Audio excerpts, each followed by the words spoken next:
ನಮ್ಮ ನ್ಯೂಸ್ಗೆ ಸ್ವಾಗತ. ಕಾಲು ಜಾರಿ ಕಲ್ಯಾಣಿಗೆ ಬಿದ್ದು ಮೃತಪಟ್ಟ ವಿಕಲಚೇತನ.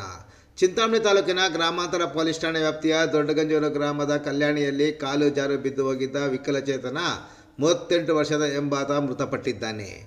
ಪೇಂಟರ್ ಕೆಲಸ ಮಾಡುವ ಸುರೇಶ್ ಶುಕ್ರವಾರ ಮಧ್ಯಾಹ್ನ ಸುಮಾರು 2 ಗಂಟೆ ಸಮಯದಲ್ಲಿ ಗ್ರಾಮದ ಕಲ್ಯಾಣಿಯಲ್ಲಿ ಕಾಲು ತೊಳೆಯಲು ಹೋದವನು ವಾಪಸ್ಸು ಬಂದಿಲ್ಲ. ಆತ ಹೋಗಿದ್ದನ್ನು ಕಂಡ ಗ್ರಾಮದ ಶಾಂತಮ್ಮ ಎಂಬುವರು ಕೆಲ ಸಮಯವಾದರೂ ವಾಪಸ್ ಬಾರದ ಕಾರಣ ಸ್ಥಳಕ್ಕೆ ಹೋಗಿ ನೋಡಿದಾಗ ಆತ ಕಾಣಿಸಿಲ್ಲ. ಕೂಡಲೇ ಗ್ರಾಮಸ್ಥರಿಗೆ ತಿಳಿಸಿದ್ದು ಗ್ರಾಮಸ್ಥರು ಹುಡುಕಿದರೂ ಪತ್ತೆಯಾಗಿಲ್ಲ.